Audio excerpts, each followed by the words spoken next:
Cedric Maxwell Podcast is powered by Prize Picks, the exclusive daily fantasy partner of the CLNS Media Network. All right, it's another episode of the Cedric Maxwell Podcast. I'm Josue Pavon. He is Cedric Maxwell out on the road. And Max, I think I can smell that humidity, man. You know when you just hop off a plane and, well, you obviously know, but that you can feel it as soon as you step off. It's just something in the air, whether you're outside or not. And you're sending off those vibes for sure, man. Max coming at us from Phoenix, Arizona, from the desert, where the Boston Celtics continue their road trip that hasn't evolved into any type of wins. And we'll get into that, of course, especially the latest matchup against the Denver Nuggets. Max, I need your take on what happened with Jayson Tatum, and then we'll talk about everything else. But first and foremost, man, Denver Nuggets, Boston Celtics, the matchup that everyone was waiting for, a potential NBA final preview, which I still think is in the cards for both of these teams, especially after seeing the way the Denver Nuggets performed against the Celtics. They beat Boston 115-109. Jokic, ridiculous out there, triple-double. Aaron Gordon putting in the muscle, putting in the work. Jamal Murray. But question remains, Max, what happened to Jayson Tatum? Well, Tatum started out. He knocked down a couple of shots, and then after that, he just kind of just faded. It looked like Brown was the more aggressive guy during that game.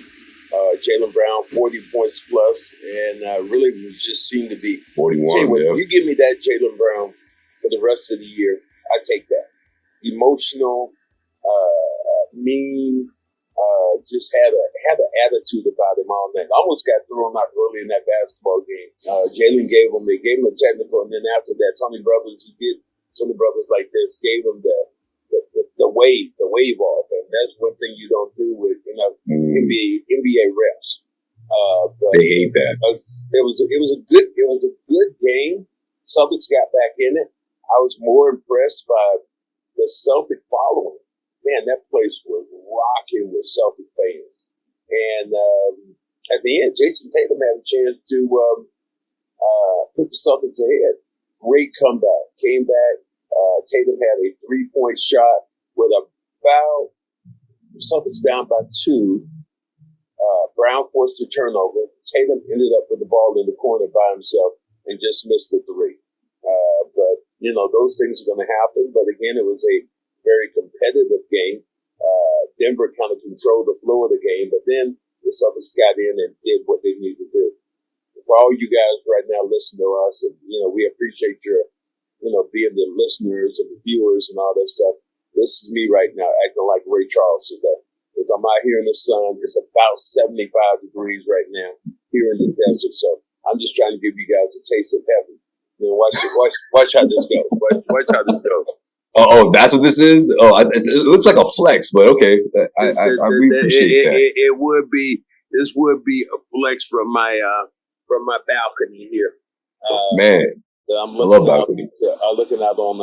We're in Scottsdale, Arizona, actually, and just a beautiful time. But the Celtics had their opportunity. Had their opportunity to win the game, and Tatum didn't play great, but again, he didn't play poorly. But you look for superstars to step up in superstar moments.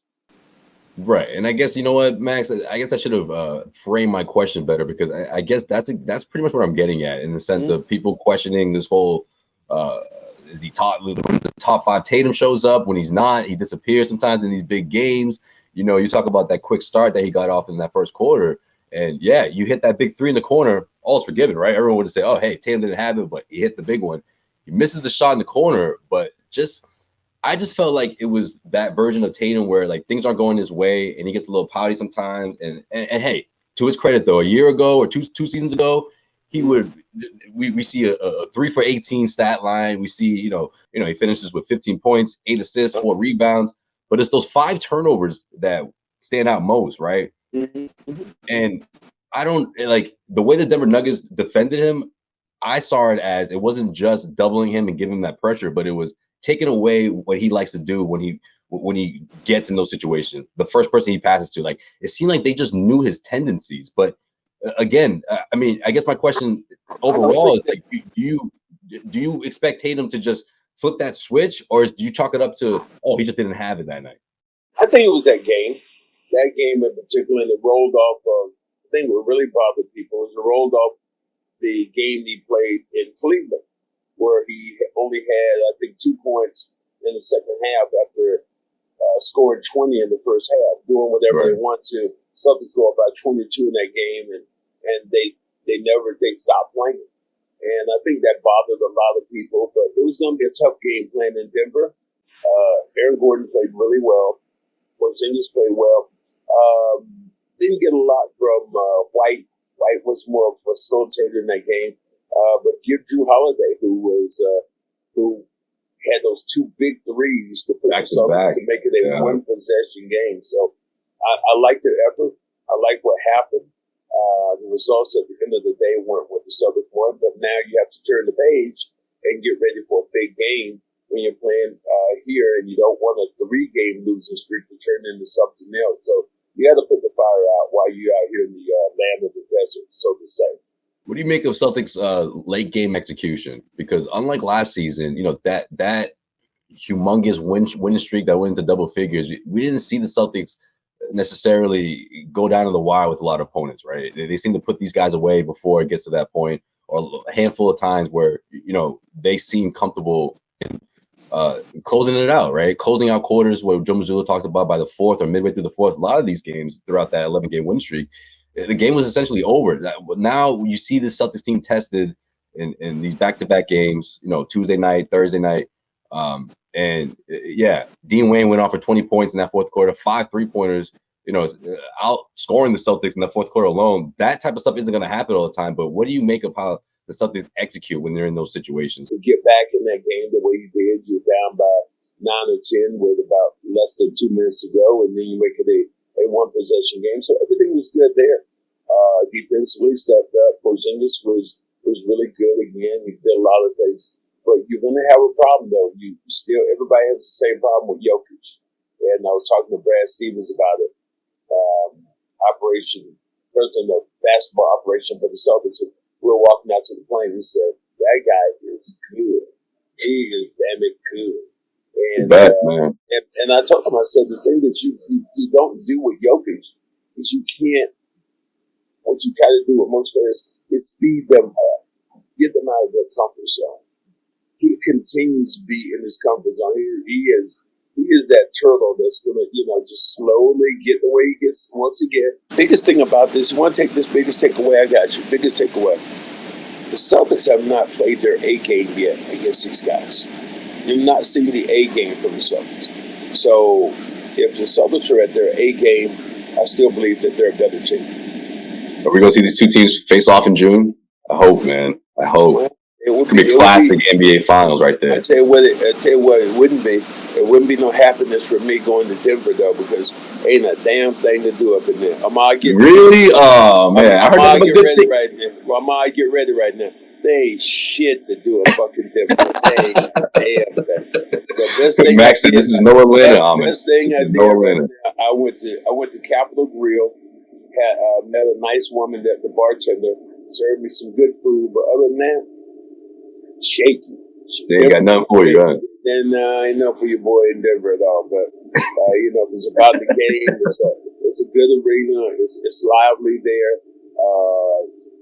The Celtics have done something, and they were just showing the standings where Celtics are still 7 games ahead of the closest team to them in the Eastern Conference. But I did see. I did like what Cleveland has done lately. They beat Minnesota, and then they beat the Celtics. So, they did that without Donovan Mitchell. No spider. Cleveland's that team I told you before. I said that they can give the Celtics problem because of their length and their physicality. I did not know that Dean Wade was going to be a problem. I didn't think he was fucking D Wade. Dwayne Wade from the Miami. Do it all. Testing my skills on Prize Picks this season is the most exciting way to play daily fantasy sports. If you have the skills, you can turn $10 into $1,000 with just a few taps. Use the code CLNS for the first deposit match up to $100. Pick more, pick less. It's that easy.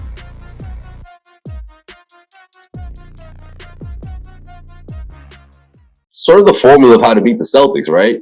You got to be fast paced. You got to score in transition. You got to make them pay off those, missed shots, especially the threes. So this went 0 for 8 from behind the arc in that fourth quarter against the Cleveland Cavaliers, and the Cavs made them pay for damn near every one of those shots. I think the Cavs played out of their ass that day, and the Celtics essentially they were down by 20. Celtics essentially gave them the game. They stopped playing, 22. and that was a problem. Just that they stopped playing in that game. But I still don't believe. I don't look at anybody in the East right now being on the Celtics level. If the Celtics have their A game, and you have to have your A game during the playoffs. Right, absolutely, and they're experienced enough, man. I think that's the key part in this. When you look at across the conference, I just. Even with these 2 losses, I just don't see a team out there in the East in the best of 7 series that can beat the Celtics team. Like you said, this isn't the best version of them that we've seen the last couple of games, but that in the best of 7, they're not going to do that. 2, 3 times, 4 times in a 7 series. Games, 7 game series. Right. The last Celtics win, and I know this was about a week ago, and it might even feel longer than that, but we haven't spoken since this whooping we saw in TD Garden on Sunday morning, man. Sunday matinee. The Golden State Warriors, I have never seen an NBA game like that, especially in the first half where a team just dominates the other. Whoa, wait a minute. Have you seen something like that, Max? Wait a minute, Josue. Didn't you see that same game when Milwaukee dominated the Celtics? This was different. Didn't you see that? I did see that. That same game in Milwaukee, because this was a scheduling game. It was tough with them, last game of East Coast. Now the Celtics obviously played with their A game, and that was a difference. But Milwaukee was one of those games when Milwaukee beat the Celtics, had them down by 35 or whatever, and Joe Mazzulla didn't put the starters in the white flag. In the third quarter, I know Kendrick Perkins had a problem with that. He was like, I can't believe that he would do this. Well, didn't Steve Kerr do the same thing?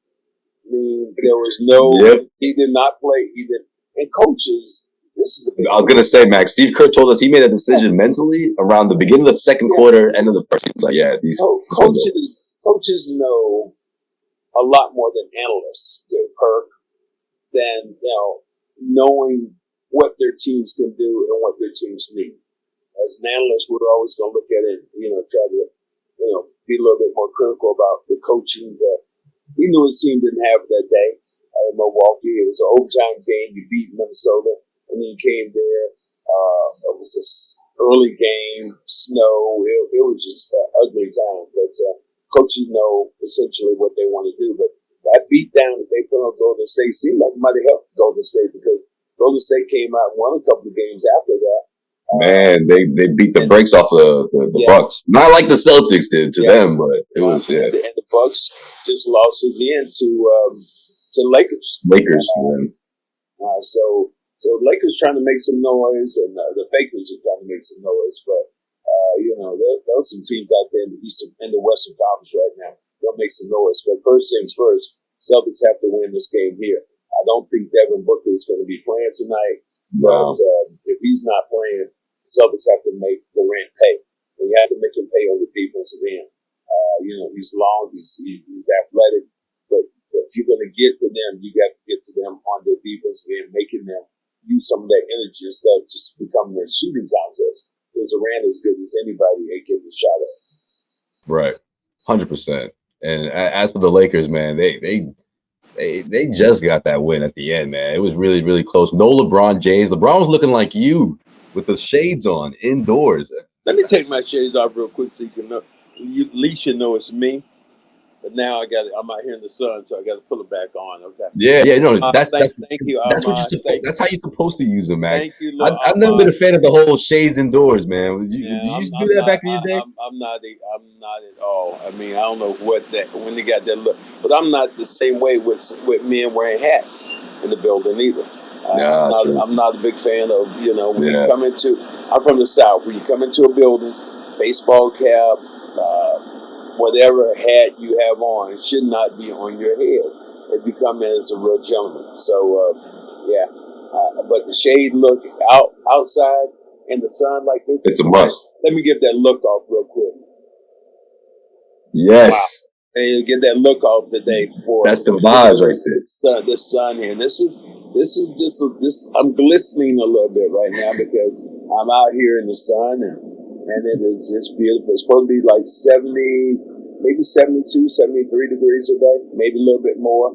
So I'm headed across this way, get my finger across this way. I'm going to get to the pool that I talked to you on there. Straight out today with a mango, strawberry mango pina colada. Ooh, damn. This episode of the Cedric Maxwell Podcast is brought to you by Factor Meals. Eating better is easy with Factor's delicious, ready-to-eat meals.